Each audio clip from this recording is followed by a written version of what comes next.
dubartiin takka biyya indiitti yeroo tokkotti obboleewwan lamaanitti heerumte. Dubbiin dubbii ajaa'ibaati. Dhimmi kun biyya indii keessatti dheekkamsa guddaa kaasee jira. Maqaan ishee Sunitaa jedhama.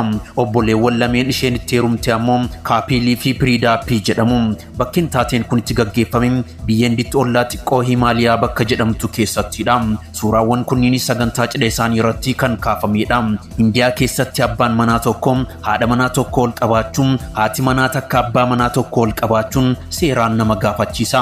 Sirni gaa'ela dubartiin tokko obboleewwan lamaan waliin raawwatte kun suuraan isaanii kaafame miidiyaa hawaasummaa irratti baay'een qoodamee jira. Taateen kun maatiin akka arrabsamanii fi kabajni isaanii akka gadi bu'u taasisuun alatti akka biyyaatitti mata duree falmii ta'ee jira. Gaazexeessaan hawaasa kana keessaa bahee Sheerjoon Gichaawaan akka jedhutti duudhaa ganamaa keenyatti obboleessi tokko horii eeguuf fagaatee wayita deemu obboleessi inni kun manatti hafee misirrootti faana tura. Kan fagaatee deemu sun wayita manatti deebi'u inni immoo dabaree isaatitti misirrootti waliin jiraachuu eegala jechuun aadaa isaanii himee jira. Ijoolleen dhalattuu abbaa kamiin waamamtu kan jedhuufis abbaa warroonni lamaan waliin mari'atanii murteessan jechuun dubbata.